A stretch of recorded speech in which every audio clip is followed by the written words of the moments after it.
South Africa సిరీస్లో ఓడిపోతుంది కదా, దానికి కారణాలు ఏంటి? సౌత్ ఆఫ్రికా వాళ్ళు కూడా ఫుల్ స్ట్రెంగ్త్తో లేరు. మీరు అబ్జర్వ్ చేస్తే వాళ్ళ దగ్గర డికాక్ లేడు, రబాడా లేడు, నోకియా లాంటి ఇంపార్టెంట్ బౌలర్స్ లేరు. బౌలర్స్ కనుక చూస్తే అక్కడ మీకు mark Jansen and Keshav Maharaj తప్ప రెగ్యులర్ బౌలర్స్ లేరు వాళ్ళు. సో వాళ్ళు బౌలింగ్ అటాక్ వీక్గా ఉంది, వాళ్ళు కూడా ఫుల్ స్ట్రెంగ్త్తో లేరు. అందుకని వాళ్ళు అక్కడ వాళ్ళ స్వదేశంలో ఓడిపోవడానికి అదే ప్రధాన కారణంగా మనం భావించాలి. సార్, ఇప్పుడు మనం ఐపీఎల్ విషయానికి వస్తే, సో టాప్ ప్లేయర్ ఎవరు ఎక్కువ సేల్ అయ్యే అవకాశాలు ఉన్నాయి సార్? ఐ మీన్ డొమెస్టిక్లో మనం మాట్లాడినాం. చెప్పడం చాలా కష్టం, ఎందుకంటే ఐపీఎల్ ఆక్షన్లో డైనమిక్స్ ఎలా మారితే తెలీదు.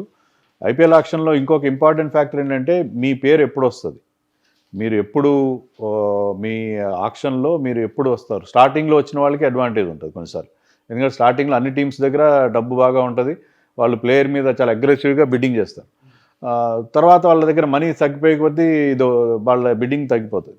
కొన్నిసార్లు ఏమవుతుందంటే వాళ్ళ దగ్గర మనీ ఉంటుంది, ప్రాపర్ ప్లేయర్ దొరకడు. ఒక ప్లేయర్ కోసం, పర్టికులర్ ప్లేయర్ కోసం ఎంతైనా డబ్బులు పెట్టడానికి కూడా ట్రై చేస్తారు. సో కొన్నిసార్లు వెనక ఆక్షన్లో లేట్గా వస్తే అడ్వాంటేజ్ అవుతుంది, కొన్నిసార్లు ముందు వస్తే అడ్వాంటేజ్ అవుతుంది.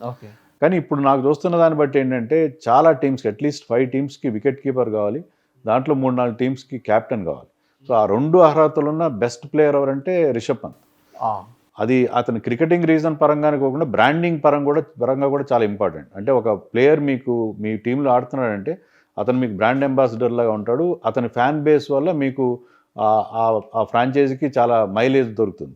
ఆ రకంగా చూసుకొని Rishabh Pant is the most sought after candidate. మొత్తం మీద రిషబ్ పంత్ కోసం 4-5 టీంలు చాలా గట్టిగా ప్రయత్నం చేస్తే అతని కోసం ఒక అమౌంట్, అంటే వాళ్ళు ముందే మాక్ ఆక్షన్ కూడా కండక్ట్ చేసుకుంటారు. వాళ్ళు ఏంటంటే రిషబ్ పంత్ కోసమే 25 కోట్లు లేకపోతే 30 కోట్లైనా మనం పెడదాము, మిగతా వాళ్ళ మీద రిమైనింగ్ అమౌంట్ అని ఒక డెసిషన్కి వస్తారు. సో ఆ పరిస్థితి కనిపిస్తుంది కాబట్టి మోస్ట్ లైక్లీ రిషబ్ పంత్కి నెంబర్ 1 వచ్చే అవకాశం నాకు కనిపిస్తుంది. సార్, అకార్డింగ్ టు యూ ఏ టీంకి రిషబ్ పంత్ అవసరం సార్? చాలా టీమ్స్కి అవసరం. రిషబ్ పంత్ మెయిన్గా పంజాబ్ టీంలో ఎవరు లేరు, 2 మాత్రమే అన్క్యాప్ ప్లేయర్ని రిటైన్ చేస్తున్నారు, వాళ్ళు క్యాప్టెన్ కావాలి. ఆ టీం కోచ్గా ఉన్న రికీ పాంటింగ్ గతంలో ఢిల్లీ క్యాపిటల్స్ కోచ్గా ఉండేవాడు, అప్పుడు రిషబ్ పంత్ క్యాప్టెన్ అక్కడ. సో రిషబ్ పంత్తో అతనికి చాలా అటాచ్మెంట్ ఉంది, సో అక్కడ అతను తీసుకునే ప్రయత్నం చేస్తాడు. ప్లస్ ఆర్సీబీకి కీపర్ కావాలి, క్యాప్టెన్ కూడా కావాలి.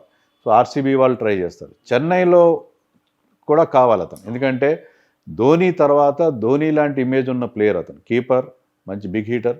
సో ధోని ఈరోజు కాకపోయినా రేపైనా అతను ప్లేయింగ్ నుంచి తప్పుకొని మెంటర్గా మారుతాడు. అప్పుడు ధోని నుంచి ఆ ధోని ఇమేజ్ని అంతా ట్రాన్స్ఫర్ అవ్వకూడదంటే రిషబ్ పంత్ లాంటి ప్లేయర్కి అవుతుంది. సో చెన్నై రిషబ్ పంత్ కోసం గట్టిగా ప్రయత్నం, వాళ్ళకి ఉన్న డిసడ్వాంటేజ్ వాళ్ళ దగ్గర పెద్ద అమౌంట్ లేదు మిగతా టీమ్స్కి. సో మిగతా వాళ్ళతో వాళ్ళు ఎంతవరకు పోటీ పడతారు. వాళ్ళకి కోల్కతా టీం అంతా బాగుంది కానీ వాళ్ళకి క్యాప్టెన్ లేడు. సో వాళ్ళ కీపర్ కూడా కావాలి. వాళ్ళు అలాగే లక్నో సూపర్ జైంట్స్ వాళ్ళు కూడా కీపర్ కావాలి, క్యాప్టెన్ కావాలి.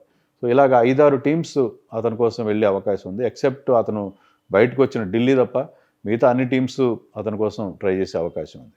ఈవెన్ ముంబై ఇండియన్స్ కూడా కీపర్ కావాలి. ముంబై ఇండియన్స్.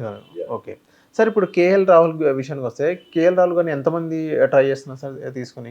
కేఎల్ రాహుల్ కోసం గట్టిగా ట్రై చేసే టీము ఖచ్చితంగా ఆర్సీబీ, ఎందుకంటే అతను కన్నడిగా లోకల్ మ్యాన్.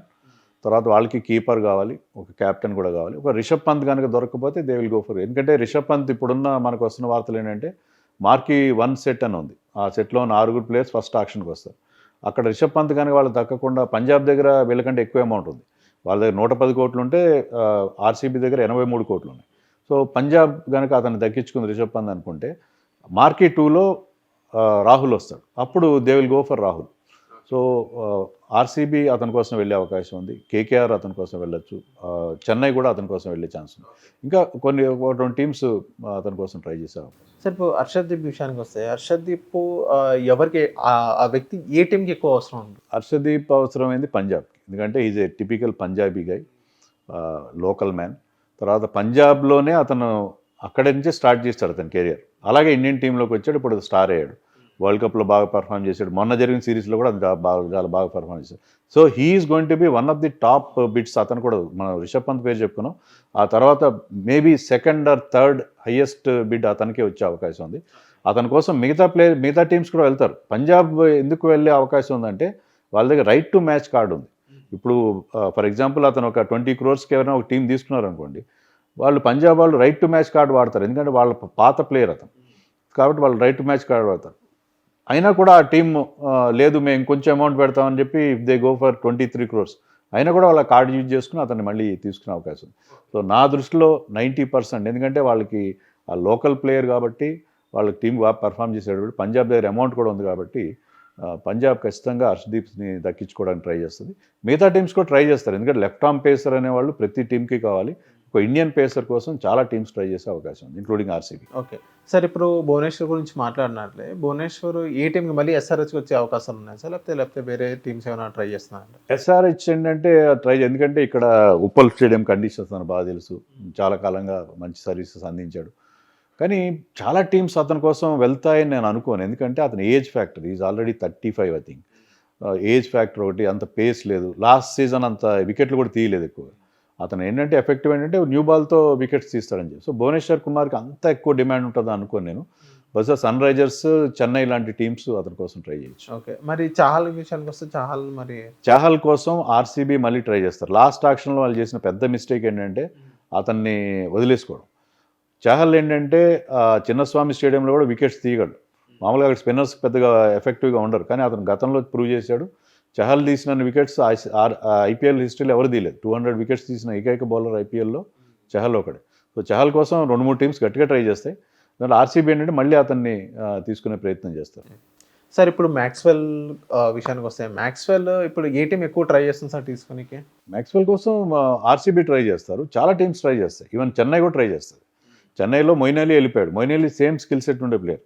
మ్యాక్స్వెల్ చాలామంది ఏమనుకుంటారంటే బ్యాటింగ్లో ఫెయిల్ అవుతున్నాడు అని చెప్పి, కానీ మ్యాక్స్వెల్ ఈజ్ అన్ ఆల్రౌండర్.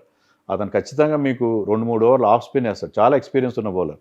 అది అతన్ని తన రోజున రీసెంట్గా ఆస్ట్రేలియా కూడా ఒక మ్యాచ్లో గెలిపించాడు, 7 ఓవర్ల మ్యాచ్లో 43 క్విక్గా చేసి గెలిపించాడు. And is a gun fielder. So Maxwell కోసం చాలా టీమ్స్ ట్రై చేస్తే అనుకున్నంత పెద్ద అమౌంట్ రాకపోవచ్చు, కానీ is still a very very useful cricket. Sir ఇప్పుడు మనం టీమ్ ఫ్రాంచైజ్ గురించి మాట్లాడడం, చెన్నై గురించి వస్తే చెన్నై